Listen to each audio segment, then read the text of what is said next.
হৰে কৃষ্ণ। আপোনালোকৰ সকলোকে বসন্ত পঞ্চমী তথা সৰস্বতী পূজাৰ হিয়া ভৰা ওলগ জনালোঁ।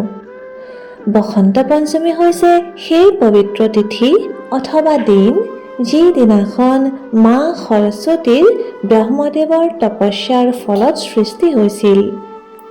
শিক্ষা, কলা, সংগীত তথা জ্ঞানৰ উপাসকসকলে আজি তেওঁলোকৰ আৰাধ্য দেৱী মা সৰস্বতীৰ বিশেষ ৰূপে উপাসনা কৰে। সেইবাবেই প্ৰত্যেক মাঘ মাহৰ শুক্লপক্ষৰ পঞ্চমী তিথিক সৰস্বতী পূজা নামেৰে জনা যায়। আজি বসন্ত পঞ্চমীৰ এই শুভ ক্ষণত আহক আমি দেৱী সৰস্বতীৰ বিষয়ে এক সুন্দৰ কথা শ্ৰৱণ কৰোঁ। এসময়ত যেতিয়া ব্ৰহ্মদেৱে সম্পূৰ্ণ সৃষ্টিৰ নিৰ্মাণ কৰি আছিল, তেতিয়া তেওঁ সকলো গ্ৰহ নক্ষত্ৰ তথা বিভিন্ন বস্তুসমূহ সৃজনটো কৰিলে। কিন্তু সেই গ্ৰহ তথা নক্ষত্ৰবোৰে এই কথা জানিব পৰা নাছিল যে অৱশেষত সিহঁত যাব কলৈ লাগে, কাৰ চাৰিওদিশে ঘূৰিব লাগে, সিহঁত নিজৰে পৰিক্ৰমা কৰিব লাগে নে অন্য কাৰোবাৰ।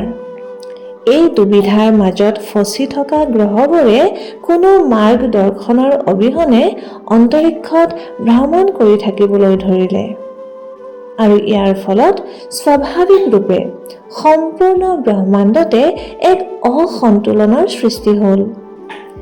তেতিয়া সেই তেনে এক পৰিস্থিতিত ব্ৰহ্মদেৱে চিন্তন কৰিবলৈ ধৰিলে যে দৰাচলতে ইয়াক কিদৰে ঠিক কৰা যায়। তেতিয়া তাৰ বাবে তেওঁ থিৰাং কৰিলে যে তেওঁ এনে এক ব্যক্তিৰ নিৰ্মাণ কৰিব যি সম্পূৰ্ণ ব্ৰহ্মাণ্ডক সন্তুলিত কৰি ৰাখি তালবদ্ধ কৰিবলৈ সক্ষম হ'ব।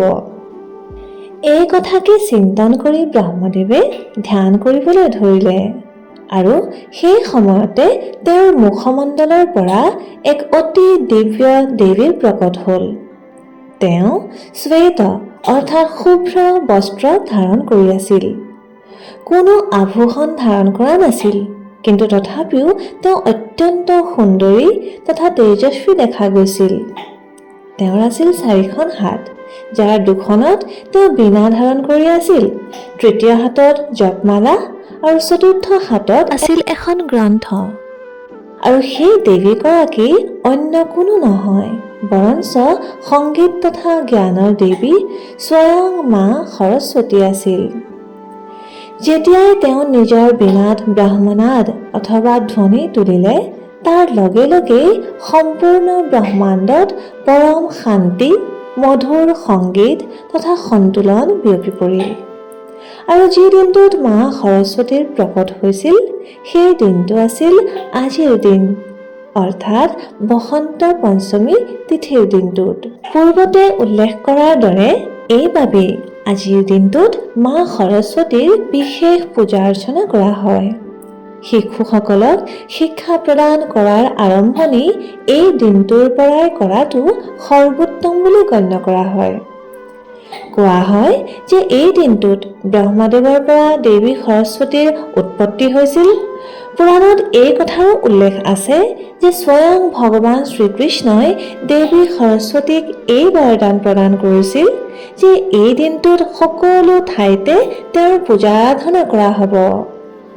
পূৰ্ণপুৰুষোত্তম ভগৱান শ্ৰীকৃষ্ণই এই ভৌতিক জগতৰ কাৰ্যভাৰ বিভিন্ন দেৱী দেৱতাসকলৰ মাজত বিভাজিত কৰি দিছে। উদাহৰণস্বৰূপে ব্ৰহ্মদেৱক সৃষ্টিৰ দায়িত্ব, মহাদেৱক সংহাৰ, ইন্দ্ৰদেৱক বৃষ্টি ইত্যাদিৰ কাৰ্যভাৰ প্ৰদান কৰা হৈছে। ঠিক সেইদৰেই সৰস্বতী দেৱীক জ্ঞান তথা সংগীতৰ বিভাগ প্ৰদান কৰা হৈছে। বসন্ত পঞ্চমীৰ দিনা বিদ্যাৰ্থীসকলে নিজৰ গ্ৰন্থসমূহ মা সৰস্বতীৰ চৰণত ৰাখে আৰু তেওঁৰ ওচৰত প্ৰাৰ্থনা জনায় যে তেওঁ যেন তেওঁলোকক জ্ঞান প্ৰদান কৰে। ইয়াৰ উপৰিও শাস্ত্ৰত উল্লেখ আছে যে বসন্ত পঞ্চমীৰ দিনাৰ পৰাই বসন্ত ঋতুৰ আৰম্ভণি হয়। ভগৱান শ্ৰীকৃষ্ণই ভগৱদ গীতাৰ 10ম অধ্যায়ত উল্লেখ কৰে যে ঋতুসমূহৰ ভিতৰত বসন্ত ঋতু তেওঁৰ সবাতোকৈ প্ৰিয়। এই ঋতুতেই ভক্তৰ ৰূপ ধাৰণ কৰি স্বয়ং ভগৱান শ্ৰীকৃষ্ণই চৈতন্য মহাপ্ৰভুৰ ৰূপত এই ধৰাধামত আবিৰ্ভাৱ হৈছিল। আৰু আমি সকলোৱে জানো যে কাতি মাহৰ শৰৎ পূৰ্ণিমাৰ দিনা মহাৰাস হৈছিল।